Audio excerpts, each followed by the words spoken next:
So the stock market, it's finally starting to crash. It's starting to correct here. And this is good news for a dividend growth investor like myself, because as the stock market goes down, starting dividend yields, they go up. And I can reach financial freedom quicker because as I deploy money into the stock market, that money works for me quicker. The money generates more dividends, more cash flow because my starting yields are higher. That being said, sometimes a stock market crash, it can be a little bit scary, it can be a little bit turbulent, and so I want to share my thoughts today. I actually want to share a stock with you all that I purchased just this morning. I'm really excited about this stock. First time I've purchased this stock in a while. I started buying it back in 2013, but most of my buy orders, they went through in those early days around 2013. I haven't bought any positions other than reinvesting my dividends in years. And so I'm excited today to have averaged into this stock, not too much higher than where I originally purchased it. And the stock is called Leggett Platt, by the way, ticker symbol LEG. We'll talk about this in a minute. Cool industrial company that got hit really hard on their earnings report, although I thought their earnings were pretty darn good. So we'll talk about that in a minute.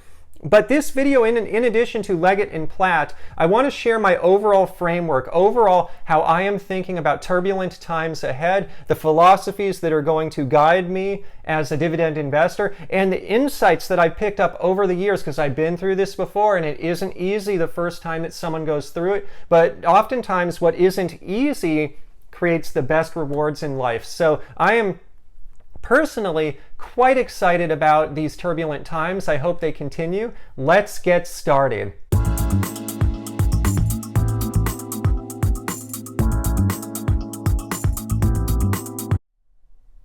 So I want to start the video today, everyone, with Leggett Platt. We'll get to the high-level stuff about stock market crashes in a minute. One high-level thing, though, I do want to start before I get into Leggett Platt. I bought 3M, I bought IBM recently, I'll link in the description below. I actually just did a video on those earlier this week, and those stocks, they're already lower. They're at lower levels from where I purchased them. Does this concern me? Does this upset me? No, as a dividend investor, I am purely buying for dividends and cash flow. I buy stocks I never plan on selling, and so if the share price goes down on paper, yeah, I have temporarily lost some money, but by the share price going down, it affords me the opportunity to buy more shares at progressively better prices. And so when one invests in a bear market, in a crash market, especially if one averages in like myself, the name of the game is buying all the way down and then all the way back up. So on the way down, the prices go progressively lower. It can be scary at times. I'm not going to sugarcoat it, especially for someone going through it the first time. It can be a little bit scary because on paper it looks like, oh my goodness, my account balance is going down. It's unfortunate, and it can hit the ego a little bit. Net worth, net portfolio value is going down, but the way I like to look at it is, hey, portfolio value, it doesn't get me anywhere. I don't plan on selling. I'm holding my stocks forever. And so all that I care about is cash flow, and if I'm buying more and more stocks every single month, I'm averaging in, lower prices are a good thing because it gets me more cash flow, which is why I invest. So we'll talk about this more later, but that's how I want to start this video, because I think it is such an important lesson. Anyways, Leggett Platt, $4.6 billion market cap. This is a smaller company. I love this company because it gives me diversification, not only as an industrial, they're a boring company. I was talking about this with subscriber Sean, actually. Sean and I had lunch last week, and Sean is a subscriber. He saw me out and about around town, introduced himself. We decided to have lunch. Awesome guy. Anyways, Sean and I were talking, and this is one of the stocks that came up. And Leggett Platt, not that many people know about it, but it is a dividend aristocrat. They've been around forever. They've raised their dividend for 25 plus years, which is how many years a company has to raise its dividend year in, year out to reach that aristocrat status. That being said, not that many people know about this company because they're just boring. They make like the springs that go into beds. They make white labeled furniture, like furniture that you might see in an office building or a hotel room. They make aerospace parts, automotive parts. So they're kind of boring, but what's great about this company is they're an industrial. They make parts and products that are needed in our world, and they give me diversification because if you know me, I own just a lot of consumer non-cyclical, and those companies are fun to cover. They're some of my favorite companies because they're household names, household brands. And Leggett Platt, by contrast, it's an industrial, it kind of goes behind the scenes. Anyways, I love having companies like this in my portfolio because they offer diversification, not only into an industrial, but into a smaller company, a smaller market cap at $4.6 billion.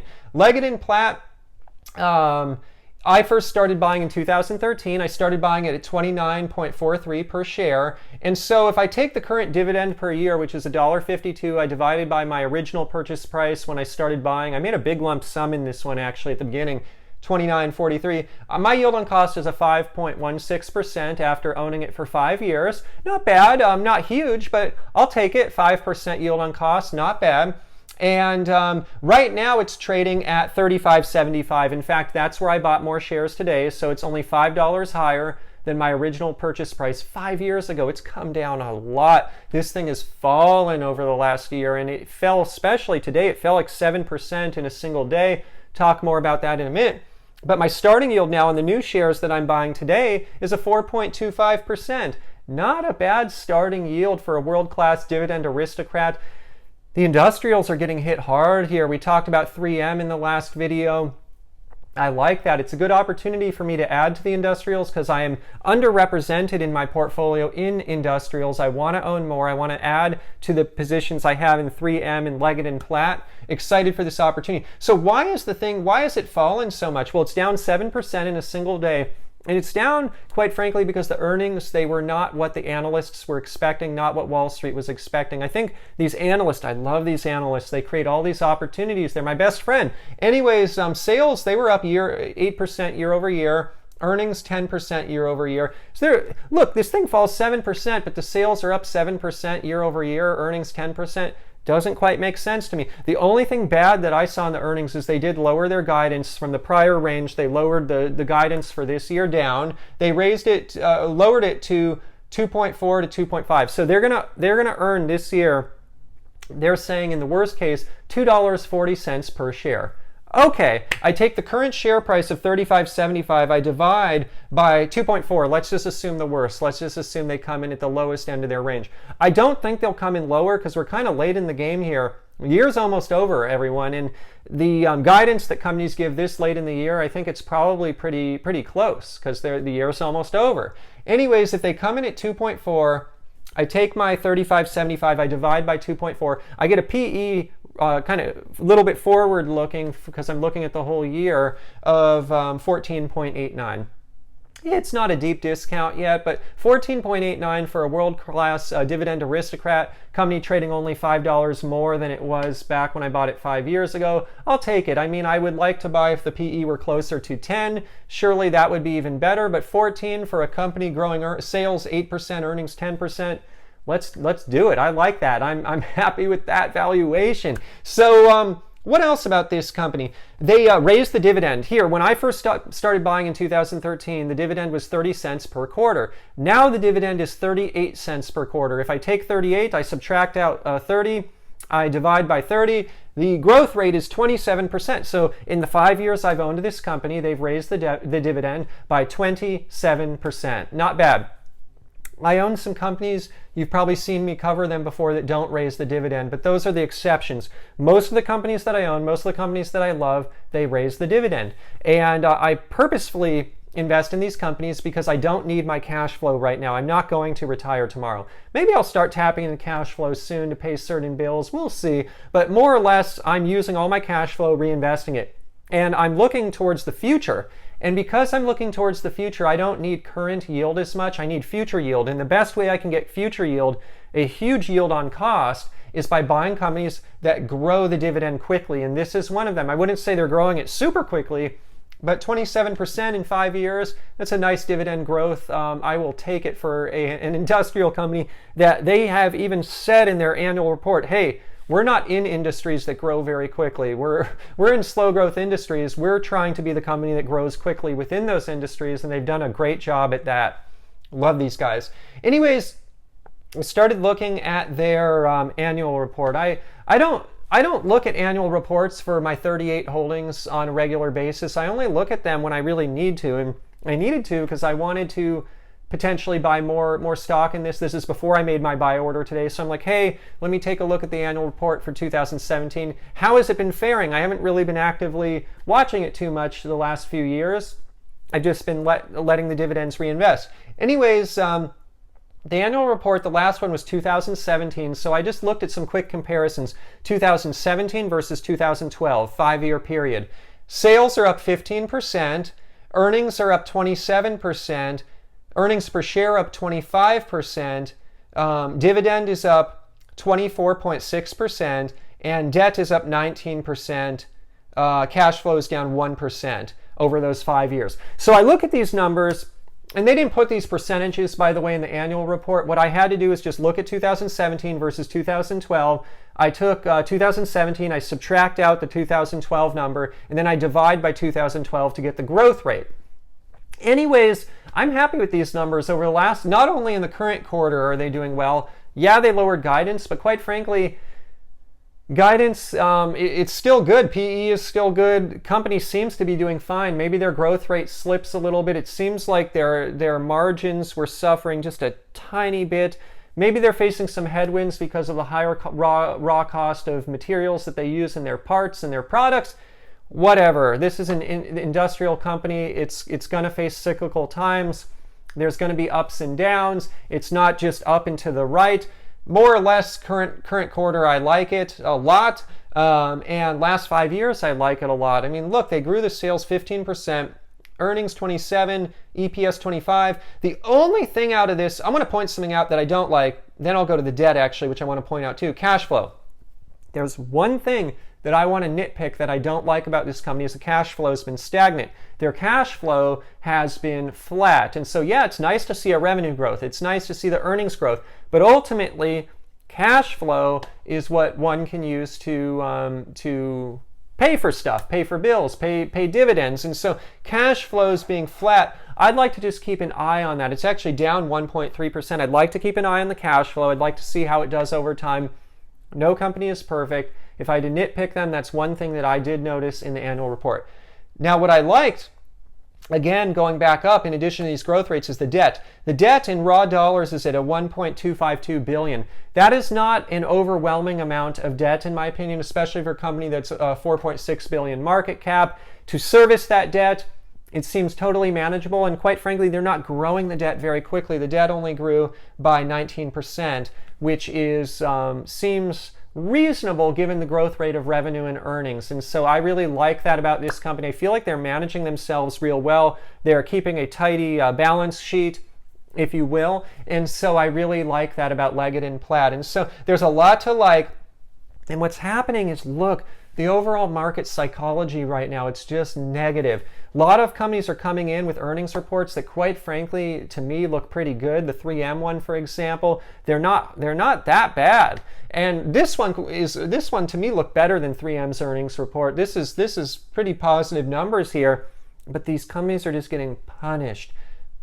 And so I think this is times when the market psychology is kind of negative. Companies, whether they have good earnings or poor earnings, they're generally getting kind of punished. I think the only companies that are not getting punished are the ones that come in and they have exceptional earnings. They have earnings that match, or not only match, but beat these analyst expectations. Those types of companies, they're flourishing in this market. I own some of those companies. I love those companies, but I tend to enjoy buying companies when they're going down. I like to buy companies when they're on sale. And so buying Leggett Platt at a forward PE for this year of a 14.89 at a starting yield of 4.25%, knowing that I need more industrial exposure in my portfolio, I love it. And so this is how I look at the market crash. This is how I look at stocks on a downward trend. Now, I want to point out some high-level stuff like how I deal with the crash. This is so important.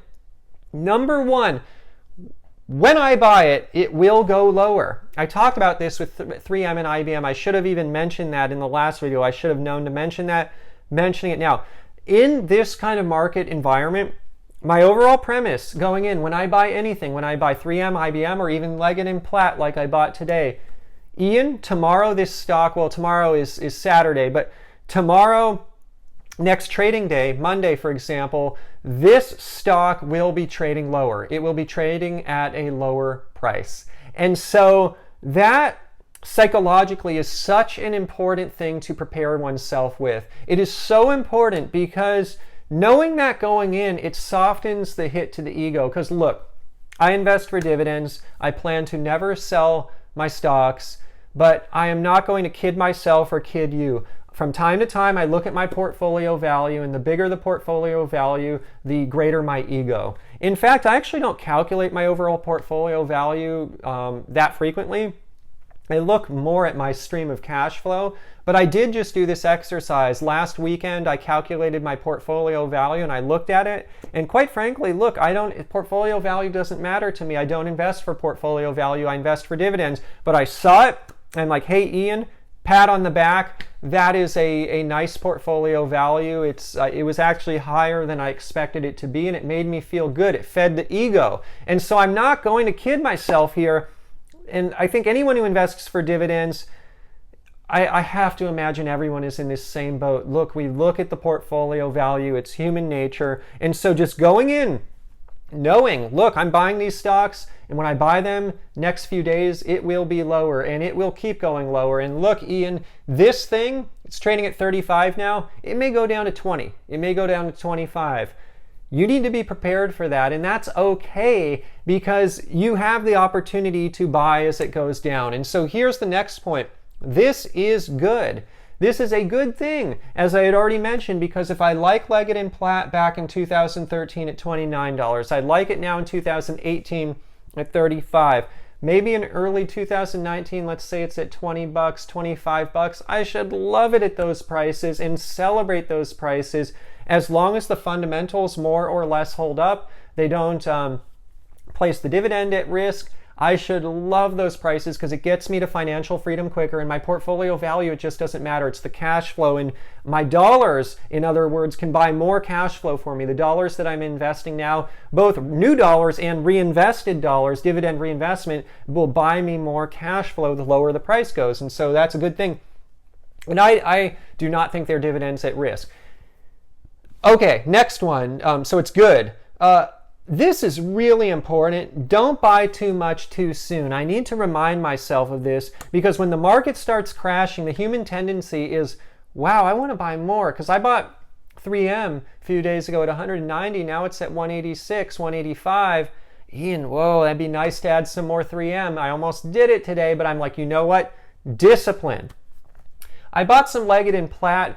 Actually, the way I bought this stock is I reinvest most of my dividends, but some of my stocks I don't reinvest, and the dividends kind of pile up over time. And so I had a nice chunk of dividends that have piled up, and I decided, okay, I'm going to take these dividends and buy something.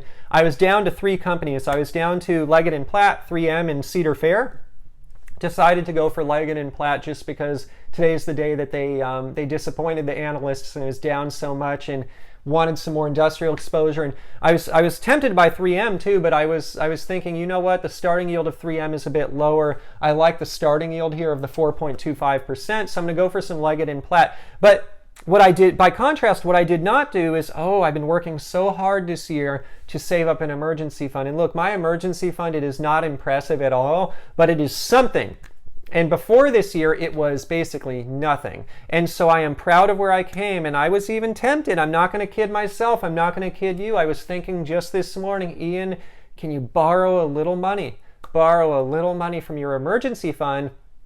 Pay it back. Pay it back next month, when your cash flow is rolling in from your employment. Pay it back at that time. Use the money now to dip in, buy a little 3M. I avoided the temptation, and I'm proud of myself for having that discipline. And so the number 3 point about stock market crash philosophy, how I'm approaching this crash, is I need to have discipline. I need to have patience because it will likely continue to go lower. I'm not positive, but I don't want to get ahead of myself. I don't want to deploy more money than I naturally should at this time, because what if the prices go lower? Then I'm really going to be feeling the pain in a month from now when I do have more money to invest, and I'm upset that I borrowed it forward to buy stocks at higher prices. And so for me, it's all about that discipline. And the related point to this is by having an emergency fund buffer, in this day and age, I have 2 kids, 2 young kids. I'm married. I have a lot of responsibilities. It's different than when I first got started with investing many years ago, many decades ago.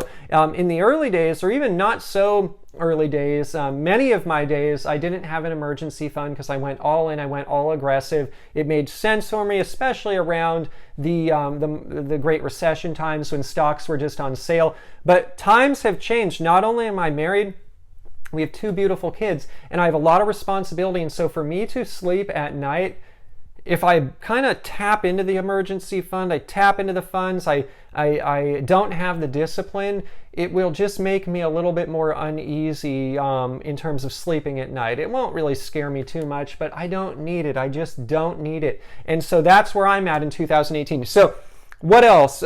Stay true to the emergency fund discipline. So I guess points 3 and 4 kind of go together. One of the points is just don't break your own rules, but the other related point is just stay disciplined, don't buy too soon, because there will likely be lower prices. If I have patience, I will get those lower prices, I will enjoy them, I will buy all the way down, then all the way back up, maximize the cash flow that's coming into my portfolio.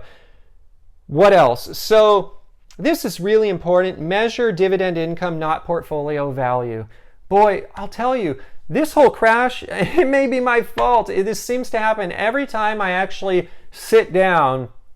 I do an exhaustive overview of my portfolio value. I really dig into it. I start doing that analysis. I start looking at like representation from different sectors and such. I actually don't do it that frequently. What I do frequently is I measure my dividend income and my growing stream of dividend income. But every time I seem to do that, it seems to be towards the peak. And so I think I did that, and now it's going down. And so, hey, that's a good thing. It's a gift. I actually look at this market decline as a gift. But at the same time, during these market declines, it's never really advantageous to look too closely at portfolio value. Why would I want to do that if I know, indirectly it affects my ego a little bit? I'm like, hey, I have less money than I had before.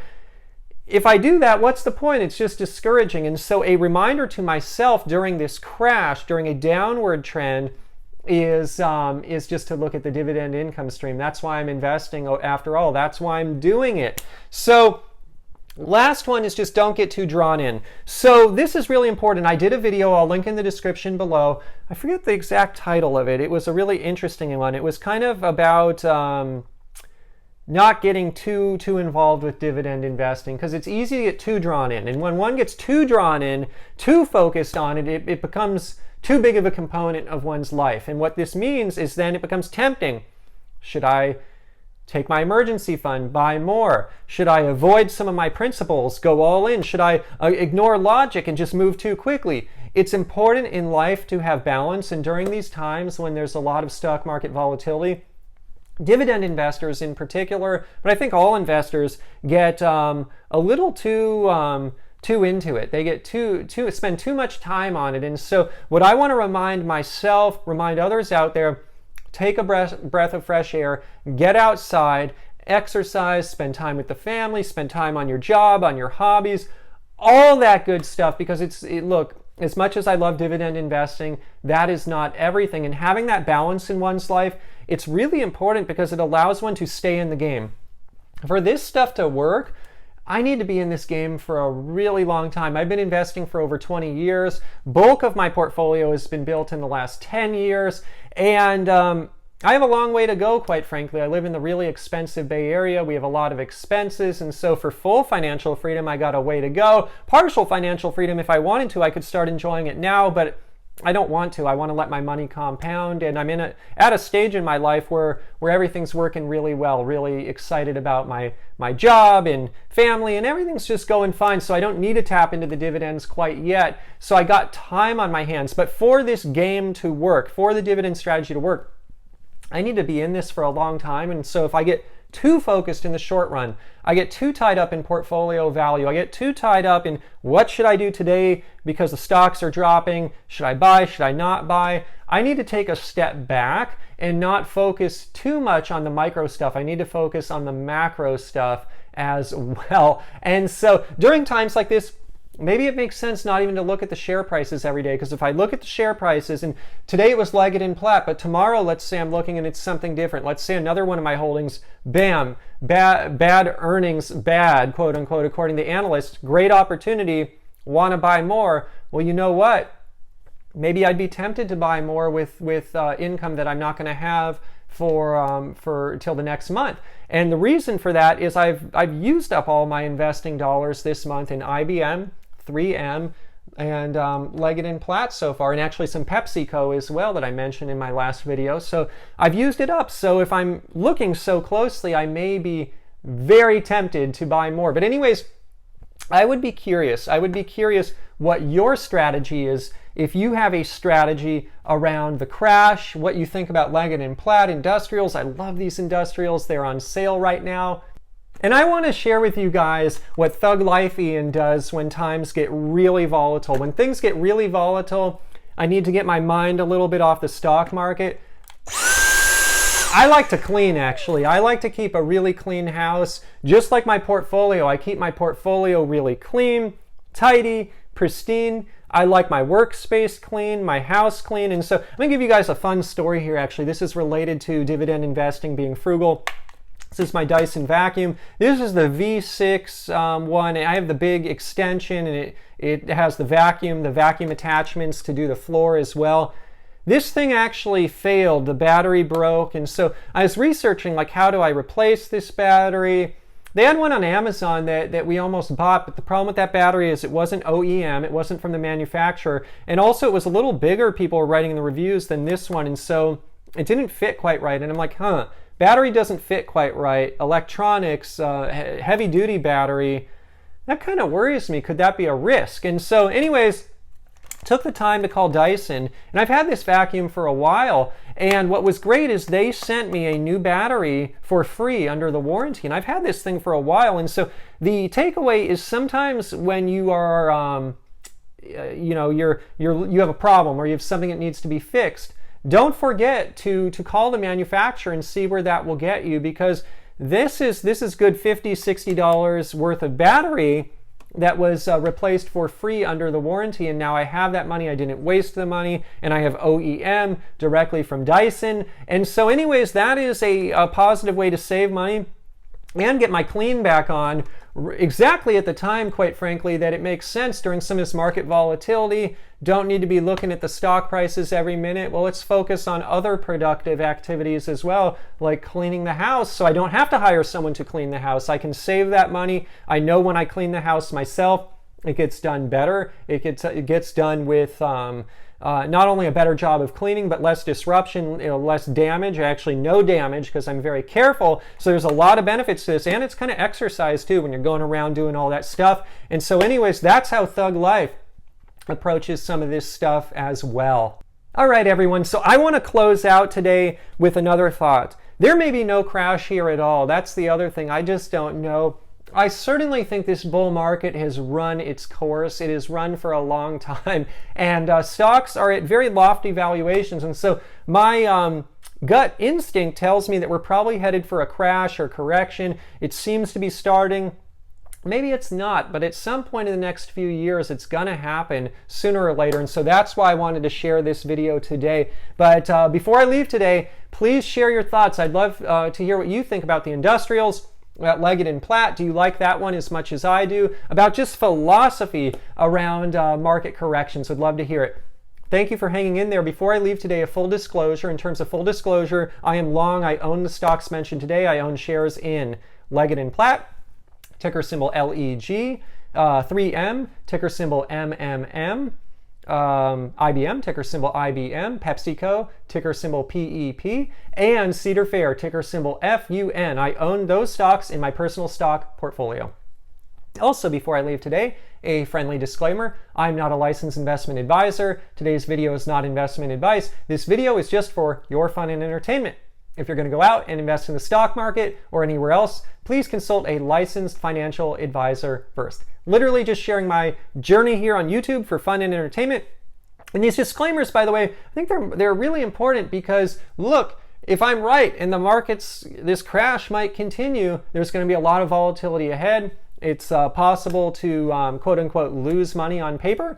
I don't invest for capital appreciation, as I mentioned, but look, that's rule number one. When I buy, it will go lower. That's what's going to happen here. I need to prepare myself for that, and most people define that as a loss. But the way I look at it is 20 years from now, 30 years from now, I am going to be smiling with the stocks that I'm buying today. I'm going to be happy that I invested at these prices at this time. So I'm looking way out in the long term.